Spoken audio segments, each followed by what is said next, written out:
માતાજીના ભૂવા થઈ જાય ને, પણ ભૂવા થયા પછી જો હાચા દિલથી માતાજીની રેણી કેણી કરો ને,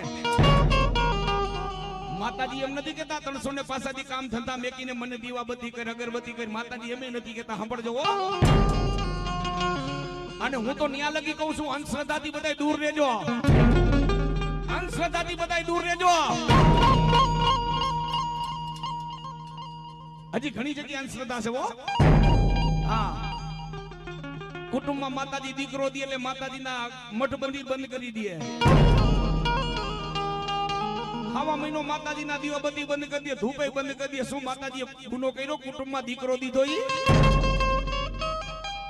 પેલા કુટુંબની માલિકો માતાજી પાસે માનતા કરે કે માં દીકરો દઈશ તો તારો માંડવો કરું, તારા નિમત જમાડું, ગરધરા હાલી નાવું, માટેલ હાલી નાવું, રાજપરા હાલી નાવું. પણ જેવો કુટુંબની માલિકો માતાજી દૂધ જેવો દીકરો દે ત્યાં તો હવા મહિના દીવાબત્તી બંધ. શું માતાજીએ ગુનો કર્યો? પરિવારમાં દીકરો દીધો. ઈ પણ હું રાજકોટનો ધર્મેશ રાવળ કહું છું, આજ કુટુંબમાં માતાજી દીકરો દે ને તો માતાજીને હુતક નો લાગે. ઘણા કહે છે ને કે હવા મહિના માતાજીને હુતક લાગે, દીવાબત્તી બંધ કરી દયો. પણ તમને કોઈને ખબર નહીં હોય હવા મહિનાનું માતાજીને હુતક ક્યારે લાગે. બાકી કુટુંબમાં માતાજી દીકરો દે ને તો મારી માના દીવાબત્તી બંધ નો થાય. માતાજીને દીકરાનું હુતક નો લાગે. શું કામ નો લાગે? જ્યારે જૂનાગઢમાં 16 ને 13 પરજુની મહારાણી સુમલદેવ પરમાર, સુમલદેવ પરમારના પેટની માલિકો પ્રસૂતિની પીડા ઉપડી ને, પ્રસૂતિની પીડા ઉમડી, પીડા સહન નો થાય. પોતાની માનીતી દાસી હતી ને વાલબાઈ, તો જૂનાગઢમાં હટાણું કરવા ગઈ હતી. સુમલદેવી પ્રસૂતિની પીડા સહન નો થાય તેથી ખોડિયાને યાદ કરી, એ ખોડા.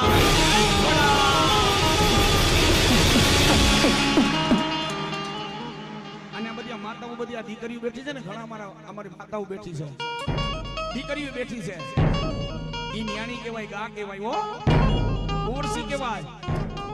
અને દીકરી કદાચ માતાજીને હાથ કરે ને, કુંવરસી કદાચ દીકરી, કોઈ ન્યાણી, કોઈ ગા માતાજીને હાથ કરે એટલે માતાજીને આવીને ઊભું રહી જવું પડે. હો, કારણ કે ન્યાણી કહેવાય. આ તો અત્યારે બધું ધતિંગ બનતા 150 આલે છે, બાકી દીકરીની આંખમાંથી આહુડું પડે ને, મારી માને ન્યા ઊભું રહી જવું પડે. હો, ન્યાણીની વારે માતાજીને જાવું પડે, જાવું પડે ને જાવું પડે. સુમલદેવ પરમારથી પ્રસૂતિની પીડા ઉપડી, માં ખોડિયાને યાદ કરી ત્યારે માતાજી હુંયાણી થઈને સુમલદેવ પરમારના ઢોલિયા માથે બેઠી હતી. હો, એ મારી ખોડિયાન માતાજી હુંયાણી થઈને સુમલદેવ પરમારના ઢોલિયા માથે બેઠી હતી. તેથી 9 વર્ષે દીધો તો મારી માએ, તેથી નવખણ દીધો તો. હો, ખોડિયાર માતાજીએ 9 વર્ષે દીધો તો, નવખણ દીધો તો. આપોઆપ નવખણનો જન્મ મારી ખોડિયાલે કરાવ્યો તો. સતાસિયા તેદી હુતક ક્યાં ગયું તું? આપોઆપ નવખણનો જન્મ કરાવ્યો, તેદી મારી માં હુયાણી થઈ ગઈ, તેદી મારી માં ખોડિયાલે હુતક નહોતું લાગ્યું. તેદી હુતક ક્યાં ગયું તું?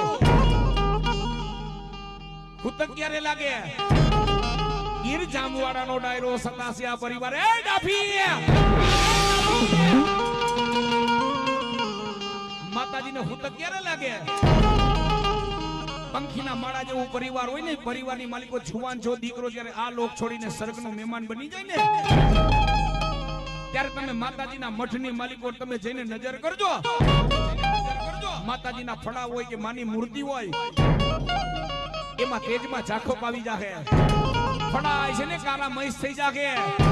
હે, માતાજીના ફળામાં તેજમાં ઝાંખો પડી જાય ત્યારે માતાજીને પોતાને દુઃખ લાગે છે કે મારી વાડીમાંથી છોડવો ઓછો થઈ ગયો.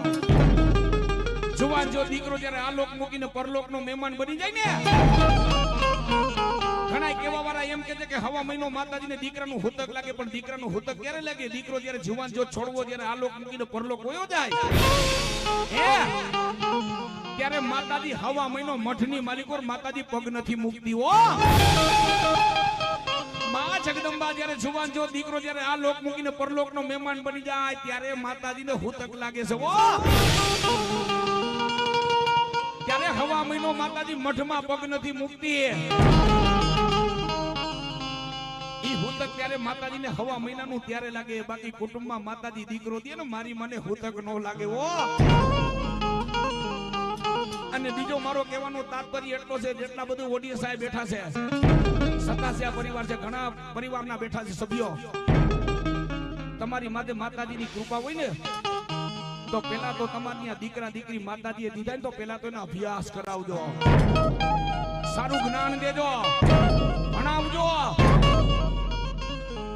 ગાયત્રીના પાઠ કરાવજો હનુમાન ચાલીસા પડાવજો જેટલી આપણા હિન્દુ ધર્મની જેટલી બધી વાતો છે ને બધી એને મોઢે કરાવજો અને એટલું જ્ઞાન દેજો કે આપણા મઠની માલિકો કેટલા કેટલા દેવસ્થાન છે અત્યારે ઘણાને ખબર નથી જો અમે ઘણી જગ્યાએ માતાજીના માંડવામાં જાય ને હે ઘણી જગ્યાએ જાય કે ભાઈ તમારા માતાજીના નિવસ શું થાય છે હે તો માથું ખંજોરે આપણી સામે કે આવડે ઈ તો ખબર નથી હે એટલે મારો કહેવાનો તાત્પર્ય હોય છે આપણા વડવા જો માતાજી આદિકાળથી હે એ તમે માતાજીનો ખબર નો રાખે તો માતાજી તમારી ખબર નો રાખે